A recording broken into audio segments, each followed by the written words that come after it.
est On à va revoir. écouter justement le patron de la FNSEA à la sortie de sa rencontre. La situation n'était plus tenable depuis maintenant bien des semaines. J'avais l'occasion déjà de la voir. Et puis nous avons passé un petit peu de temps à discuter des solutions qui peuvent être trouvées, parce que c'est aussi ça qui nous intéresse. C'est qu'est-ce qu'on propose aux agriculteurs. Alors, il y a des sujets européens, il y a des sujets de gouvernement, mais nous étions à l'Assemblée nationale et vous savez que nous, on porte l'ambition d'un texte. Nous avons discuté de ce texte et du créneau qui pourrait être offert pour que ce texte soit discuté par les parlementaires. C'est ce que nous avons fait. Nous étions il y a auparavant avec le président du Sénat, avec lequel nous avons la même conversation.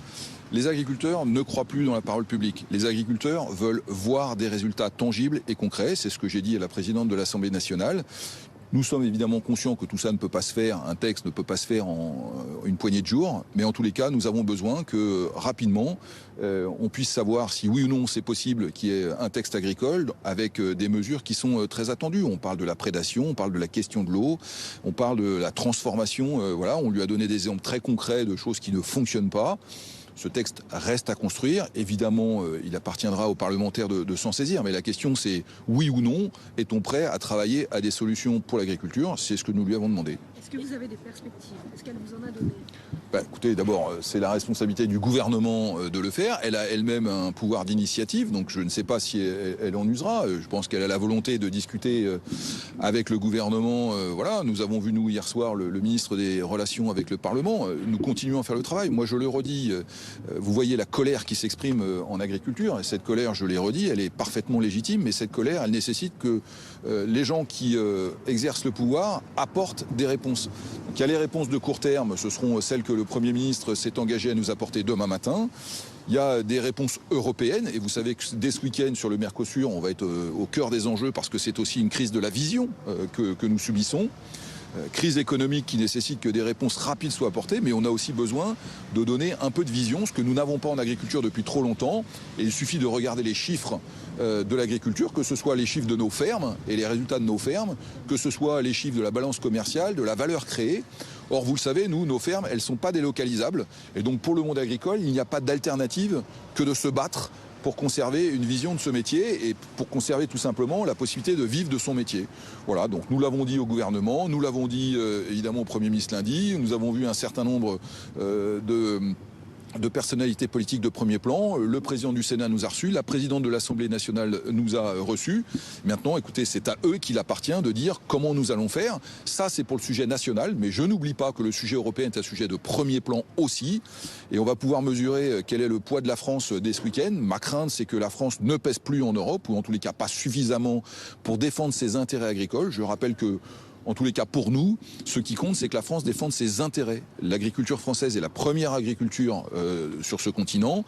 Et nous attendons qu'elle soit défendue. Et ce qu'on constate, c'est qu'on va nous expliquer, courtoisement mais poliment, que finalement, on va importer du reste de la planète des produits qui ne correspondent pas à nos standards. Donc, je crois que l'opinion publique l'a maintenant compris et on les remercie du soutien qu'ils nous apportent.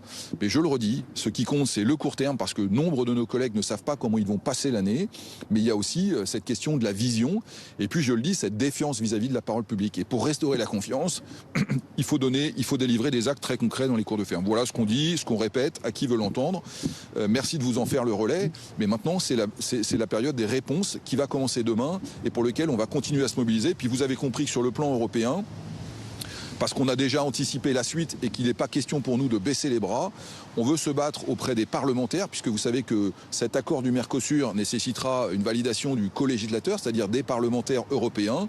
Et donc on entend se mobiliser dès le 20 janvier à Strasbourg avec nos homologues européens agricoles pour convaincre les eurodéputés qu'il faut qu'il faut une saisine de la commission de la Cour de justice européenne pour qu'elle rende un avis sur cet accord du Mercosur, parce qu'il nous semble qu'à bien des égards, il n'est pas conforme au cadre européen, mais ça sera encore une fois à la juridiction compétente de le dire, et que si nous avions une majorité pour cette saisine, eh bien, le temps que la juridiction rende son avis, l'accord serait suspendu. Donc nous continuons le combat pour ce qui nous concerne, parce que jamais nous n'accepterons qu'arrivent en France des produits qui sont faits avec des méthodes ou des produits qui sont parfois interdits interdit sur le continent européen depuis plus de 25 ans.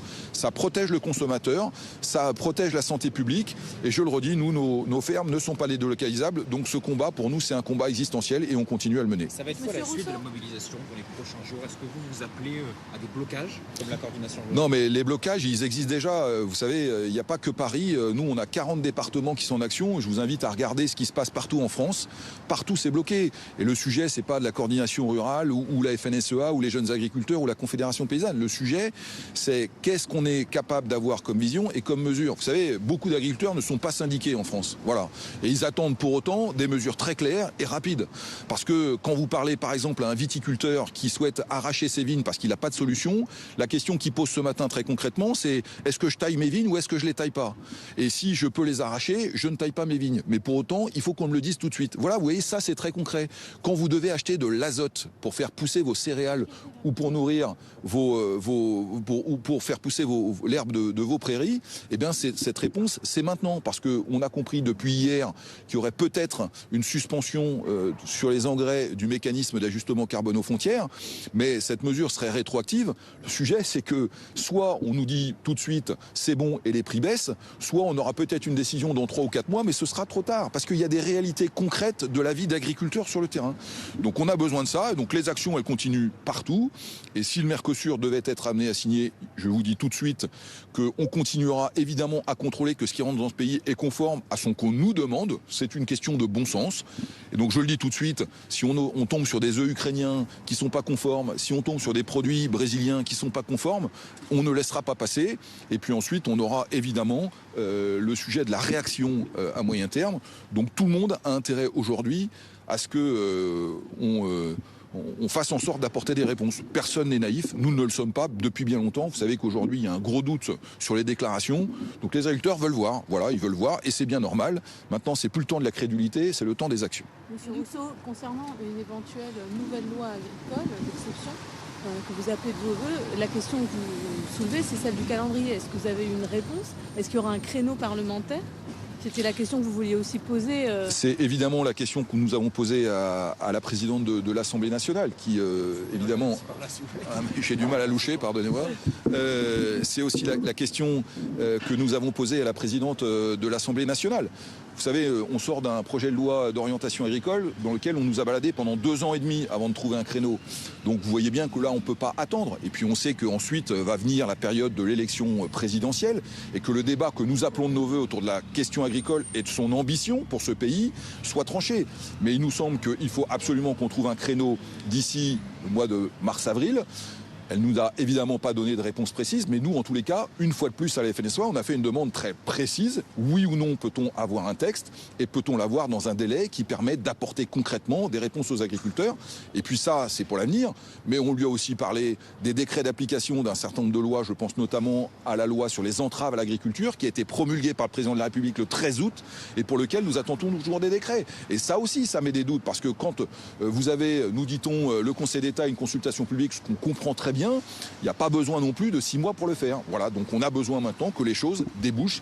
C'est ce que nous avons dit à toutes les personnalités politiques que nous avons rencontrées depuis des semaines maintenant. Les choses sont paroxystiques parce que les agriculteurs sont excédés partout en France. Eh bien, il faut ces réponses. Est-ce que vous appelez aussi les responsables parlementaires à voter un budget, un certain nombre de mesures?